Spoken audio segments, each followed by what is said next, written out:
I once met in the Himalayas a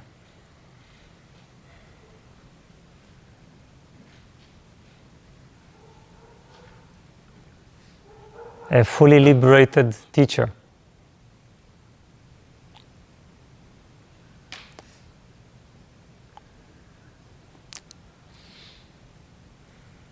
A very beautiful being.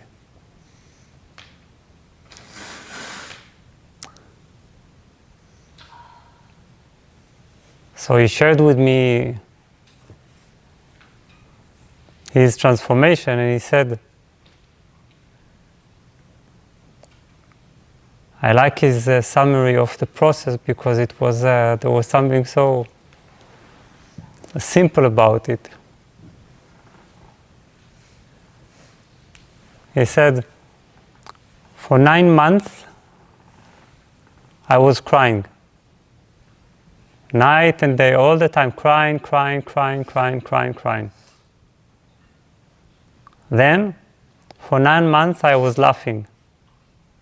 All the time, laughing.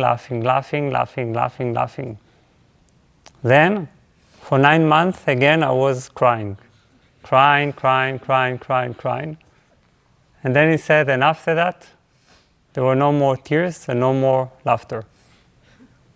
Just silence.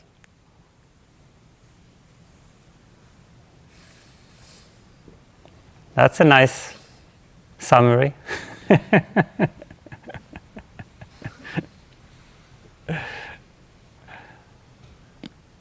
Cry endlessly, laugh endlessly, cry endlessly. Finished. But really, why am I describing this? Because it was clear that he really allowed himself to be shaped.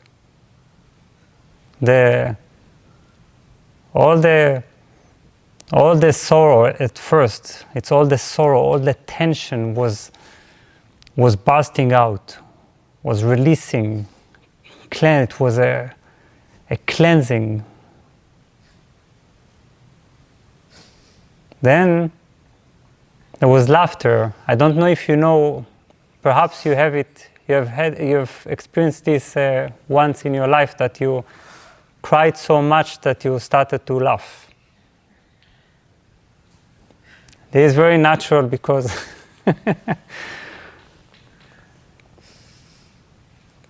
when we cry strongly enough, we begin to laugh. Since we realize that in a way it is laughable. Our drama, our intensity, our self-pity. Laughter and tears, they are made of the same energy. They are both cathartic, release. They both release tension.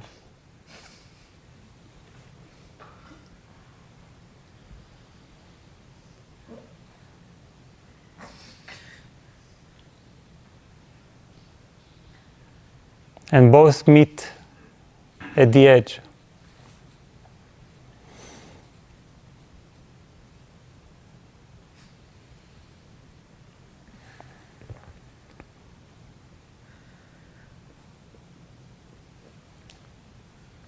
And then surely his second period of crying was already a mixture. It was a release, but it was not just sorrow, but some of it was surely tears of joy.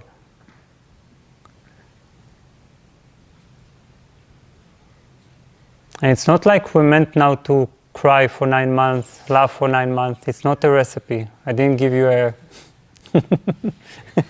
some enlightenment prescription.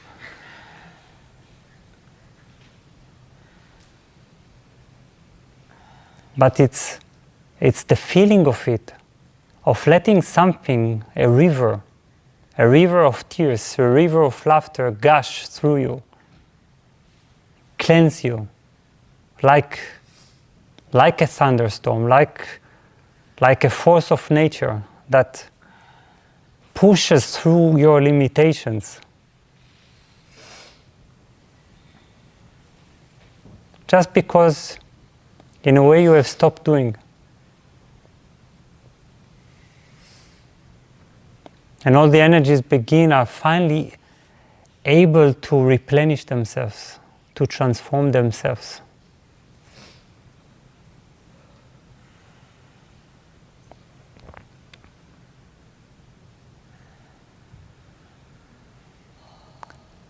So I'm telling you, you cannot do anything about your sorrow, about your laughter, about your memories, attachments. You cannot. What can you do? If somebody knows what to do, please let me know at the end of the retreat. There are many techniques. Do this, do that.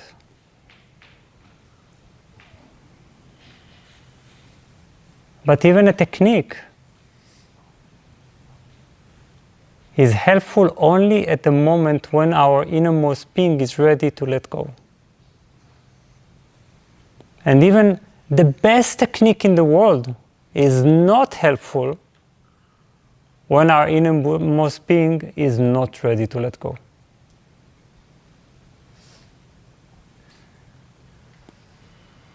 It's very funny because we say, oh, this technique is not so good because I'm still having this pattern. Or, wow, this technique is amazing. It just, in one session, I got freed from this pattern. But this has nothing to do with the technique.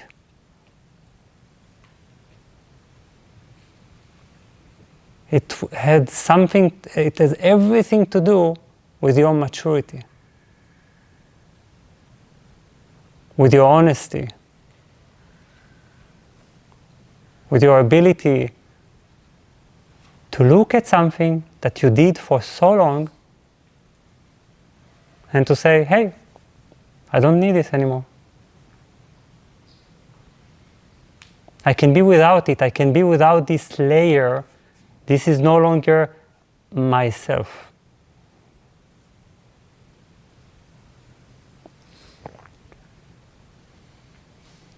Because please understand, we don't realize there are certain patterns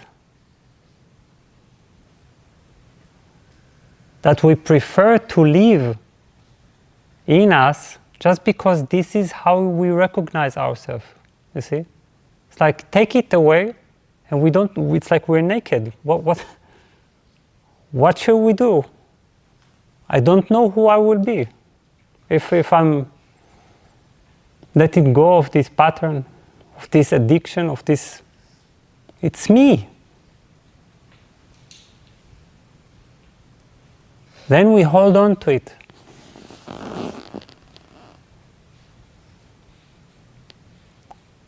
But as you grow and yourself becomes more of the innermost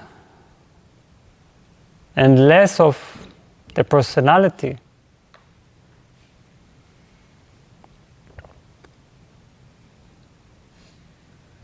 this part no longer feels yourself. It feels like an addition. And then you say, okay, actually, I don't have to have this addition, whether it is suffering or pleasure. I don't have to have it.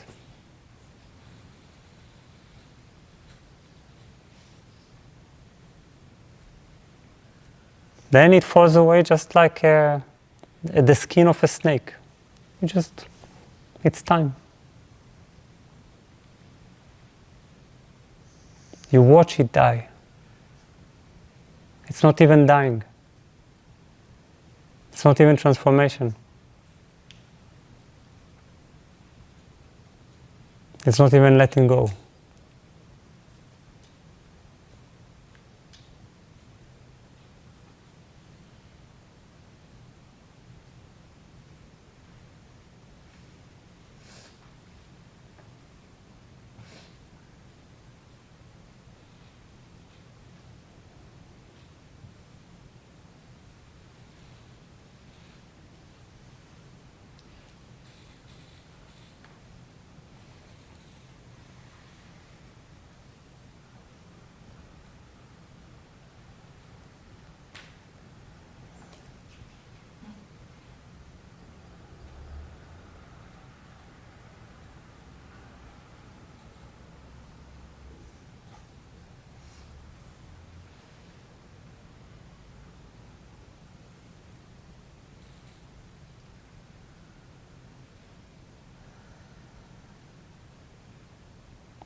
Everything happens by itself. If you just let it.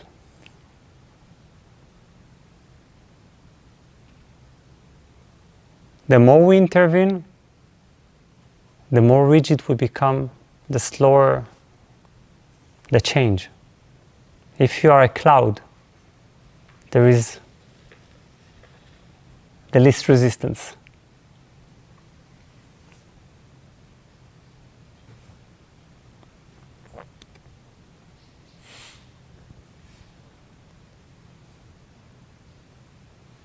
So just invite the forces of change, gently.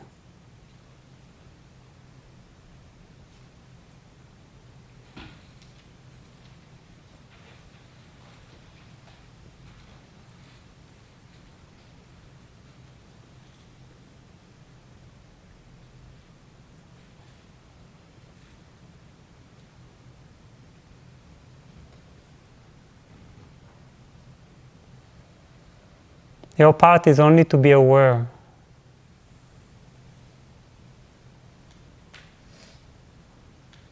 Let everything else happen.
I remember how in my first silence retreat, not as a teacher, as a baby seeker,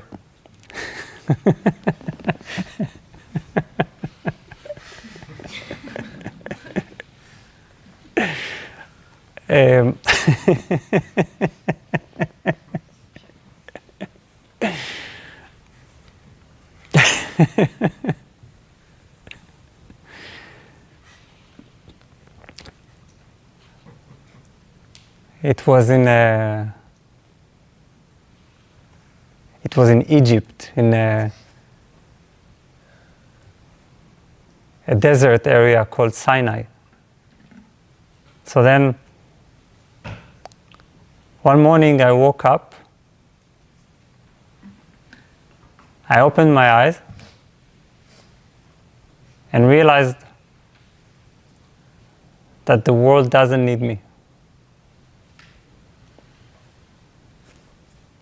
Just that. It was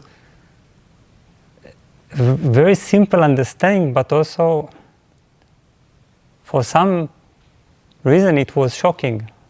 Because as soon as I was silent,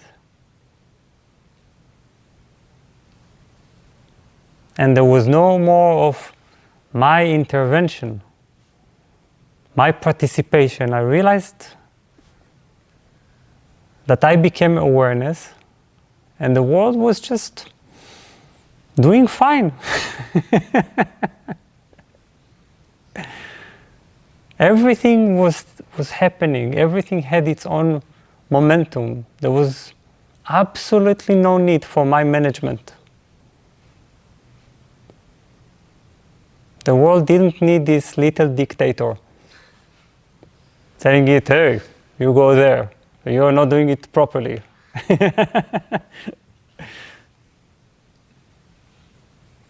And that was a tremendous release, I guess, also for the world.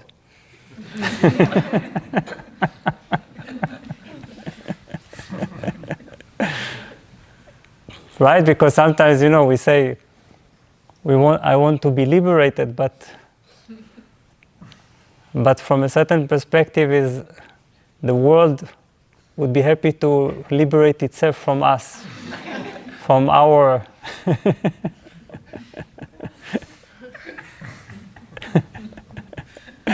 from our judgment, from our ego, from our neediness, from our and so on and so on and so on. That's also something I realized back then, that I'm actually freeing the world from myself, not me from the world.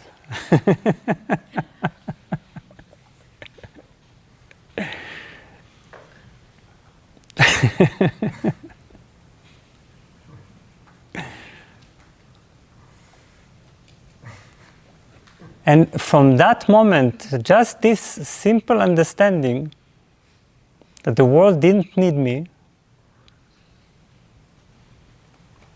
there was a great release, because I really could just be awareness. Just be awareness, that's it. And this awareness, when it is set free, it is the most joyful.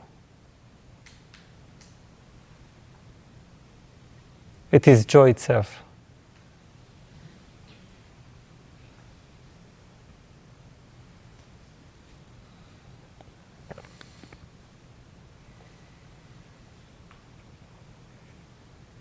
It doesn't wait for everything to be fixed.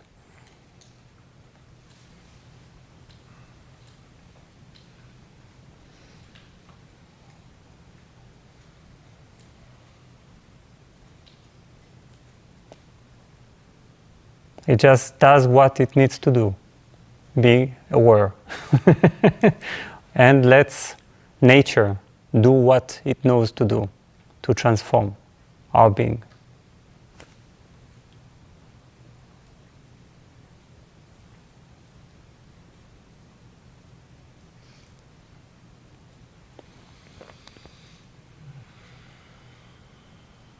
So just have fun as awareness. Watch the stream of thoughts, the stream of emotion, the scrolls and the trees.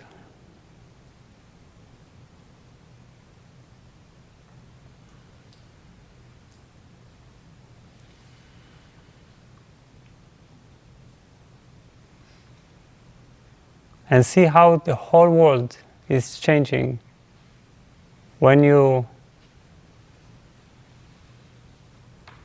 sit in your right position.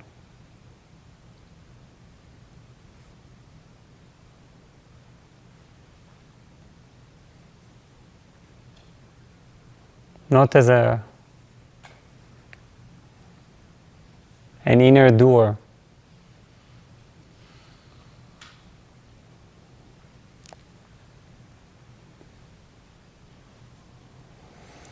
But as a silent being.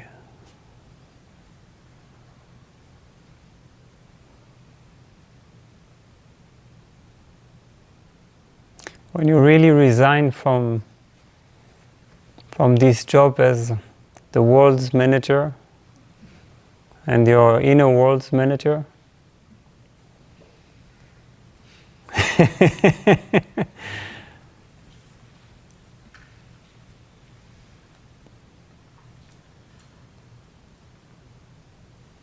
And enter this non-doing.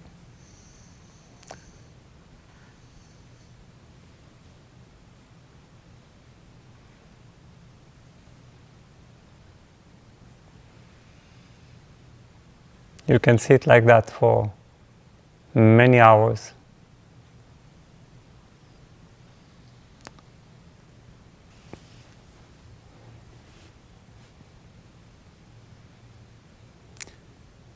So,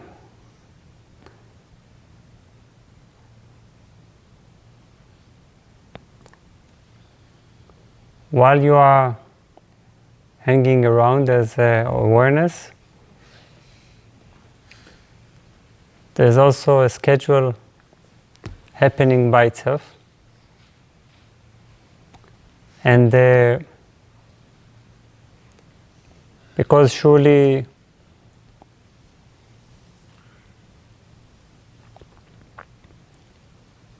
yesterday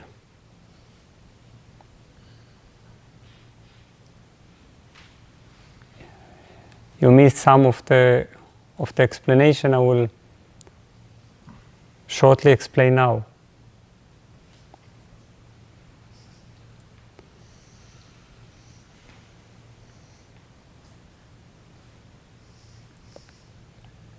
We'll soon have our daily dynamic meditation, the Osho Kundalini meditation.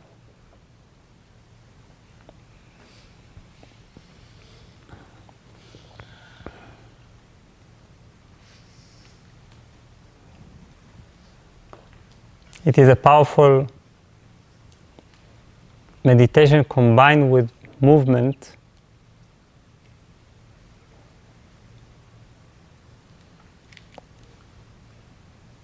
And it is both a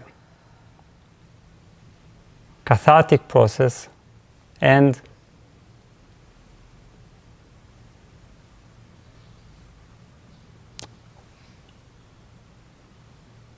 a practice that promotes, that awakens the flow of the Kundalini, which we may find ourselves mentioning here and there.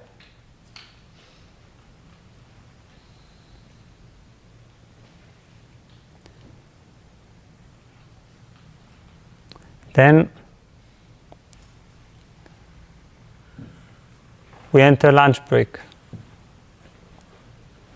The lunch break includes a relatively long rest. But in this rest, I'm asking you to take, wherever you are, half an hour of associative writing. Associative writing, I'm reminding, is just sitting and in front of a paper and pouring down on paper everything that is on your mind. Just all thoughts, emotions, feelings, without restraint, no dots. It doesn't need to be proper, poetic, well written. It's more about the capacity to separate from any type of accumulation throughout the retreat. As I said, it is good that things come to the surface. It is not a mistake. If your mind becomes more noisy, it is a good indication. Don't get me wrong, if your mind becomes completely quiet, it is a good indication. Okay?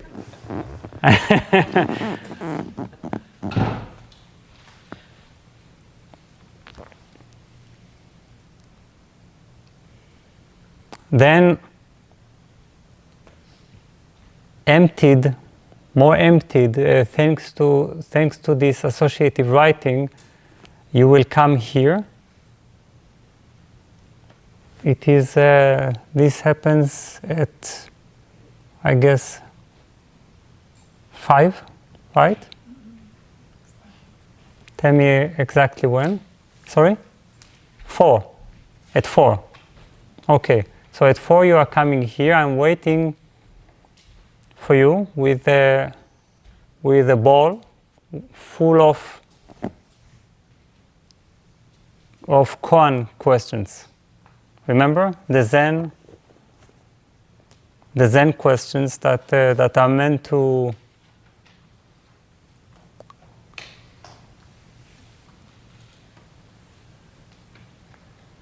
walk within our mind, to lead us to a deeper awareness. Some of them do not make sense at all, but they all have intention. It's not just a nonsense communication to make fun. It's half fun, half meditation. It's more like a cosmic riddle. So then every day you will pick one randomly. You know it's never randomly, right? One of the things we realize in deep silence is that it's never randomly. Every moment is significant. Every moment is full of intelligence. So then you will have also your individual question for 24 hours. After that, there is yoga. Of course, yoga has asanas and pranayama. And as I said yesterday, I'm inviting you and encouraging you to give it a chance, even if you're not used to physical practice or having some kind of physical limitation at the moment. It is a light yoga, and give it a try to see whether you are capable of doing it or not. You're also, anyway, able to do some of the things and drop others and just sit for meditation or relax. So this is our afternoon.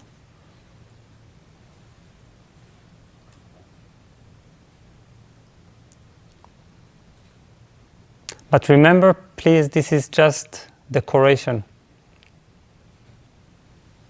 It's like putting furniture in a house that is yourself.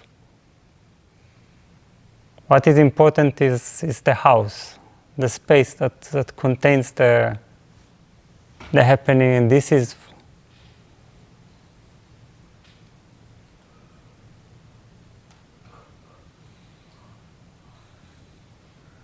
the being that this whole retreat points at. It's not in the retreat.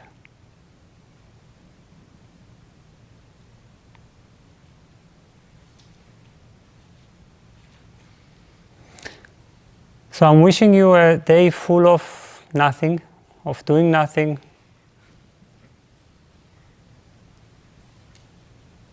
A day of being clouds. If you need, they are over there. Okay? Take a look. Remind yourself, whenever you feel you got stuck in something,